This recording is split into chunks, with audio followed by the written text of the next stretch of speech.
Okay, everyone. Hello, and also welcome from my side. Thank you for taking the time to listening to my talk on navigating autonomy, unveiling security experts' perspectives on augmented intelligence. My name is Neele Roch. I'm a second-year PhD student, and I have conducted this work with the support from some of my colleagues as the initial and foundational project for my PhD thesis. As you already heard in the first talk, I might not be telling you much new things when I say that we're facing a workforce gap of around 3.4 million skilled workers in cybersecurity. We have way too many tasks for too little skilled workers. At the same time, we are already in a very digitized domain in cybersecurity, meaning that access to data for novel technologies such as AI is already available, and the domain widely takes place in the digital realm. Last, but certainly not least, considering human experts and the technology artificial intelligence, these might be two actors which could both benefit from complementary capabilities when collaborating on a task. With this initial work, we were trying to understand whether we can leverage what I have just told you and strengthen cybersecurity when cybersecurity experts can collaborate with AI in their domain. Therefore, we aim to answer the question whether experts were willing to collaborate with AI on tasks and what their perspectives were, especially the competencies they assign to themselves and the competencies they assign to AI. Also, we were interested in the task-sharing mode that experts preferred. How autonomous should an AI be able to act on specific tasks? Because we're trying to understand the task-sharing mode, we were also interested in the cybersecurity experts' perspectives on autonomy, automation, and trust in the collaboration with AI. To address and understand these research questions, we decided to use a qualitative approach and conducted expert interviews with 27 cybersecurity experts.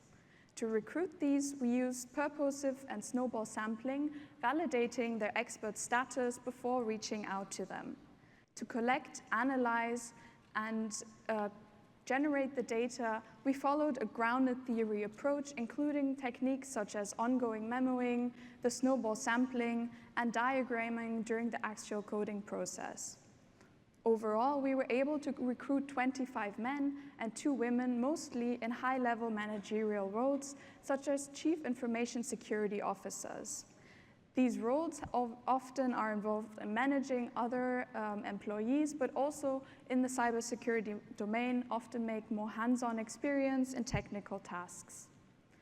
Overall, experts believed to have higher personal experience with AI, on average 5.5 on a 7-point Likert scale, and the same holds for familiarity with AI. So let's look at some of the results from our interviews, and I want to emphasize at this point this is only a subset of results and hope that whoever is interested in the full results will enjoy reading our paper. So let's look at the perceived capabilities and the task sharing that experts envisioned when working together with AI. Experts assumed that they were very good at planning, strategizing, and assessing tasks. They're good at planning cybersecurity strategies and assessing the risks in that domain.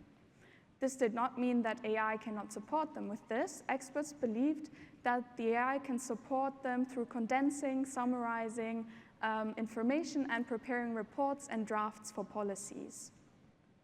When it comes to communication, experts rightfully assumed that they were able to use their empathy and address other stakeholders appropriately when managing information in a mindful way. At the same time, experts believed that AI could relieve them of repetitive questions from other employees through providing a question and answer policy chatbot which other employees could be asking questions to. In the domain of cybersecurity, when talking about protecting cyber assets and preventing cyber attacks, experts believe that artificial intelligence is appropriate to use on high-volume tasks that require tedious configuration, such as firewall management and automated policy enforcement, for example, on network traffic. At the same time, when it comes to penetration testing, experts were torn, as one believed that automation would benefit penetration testing, but at the same time, they believed that the unique creativity and the ability to draw from a broad knowledge range enabled humans to create novel, creative solutions to existing problems. In the domain of detection and response in cybersecurity, in a lot of tasks, AI is already used for tasks such as network monitoring and user and entity behavior monitoring, as this often entails analyzing large amounts of data. When it comes to the response, this was a bit more difficult, as an AI would only respond on a set of rules. This brings us to the last quality of an expert, being able to make decisions under uncertainty and relying on their intuition and being able to make somewhat good decisions to problems they have not yet seen. To look at the task sharing mode, I want to introduce you to the same levels of autonomy that we introduce to experts when talking to them in the interviews. On the first level, we're looking at a decision support system. An AI can provide experts with information that they can then use to make the best decision. On the second level, we have the level of human approval, where instead of solely information, the expert gets provided with the best decision. On the third level, we're looking at human veto, where within a specific time frame, the human can veto the chosen best selection of the AI, and otherwise this is automatically executed. On the last two levels, we're looking at automated levels where the human is somewhat uninvolved, where the fourth level includes information provision to keep the human in the loop, and the last has no human involvement. So how autonomous did experts believe AI should be? And we were able to derive a decision framework from the interviews with the experts. To decide how autonomous an AI should be, experts weighed up benefits of using AI or using a human against the risk, which entailed factors such as the error proneness of either actor and the potential impact if something did go wrong. Also, the factor of reversibility was important, as actions that could be reversed were less critical. This is moderated by the context. How capable is either actor to perform and complete the task, and how urgent is the task, meaning that an AI might be more suitable if it needs constant attention and the human would need to have the biorhythm such as sleep and eat and take breaks. Additionally, the factor of trust modified this risk-benefit assessment. The ability to oversee the AI's work, observe how successful it is, validate and correct the AI results was very important to experts.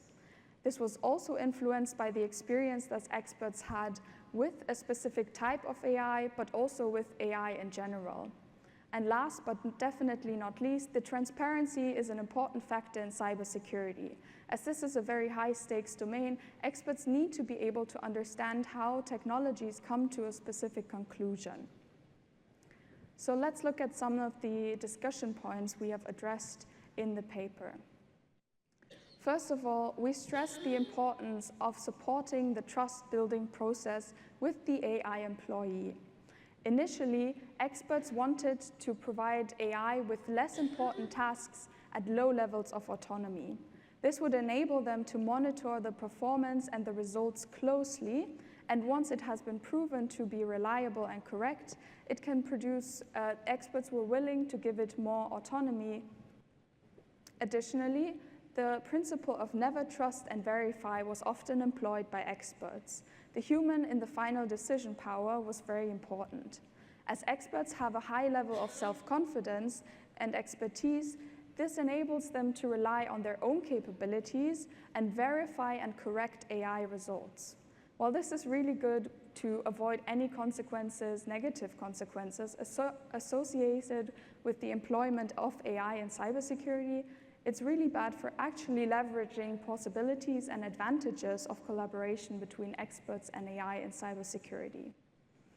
To relieve experts of these repetitive tasks, experts would need to be able to trust AI enough to actually employ it. Experts are also known to be especially prone to falling back to manual control. Therefore, last but not least, I want to stress the importance of transparency for cybersecurity. The traceability, understandability, and transparency of AI predictions is crucial for experts to make quick yet well-founded decisions and justify these to other stakeholders, such as CEOs or legal authorities.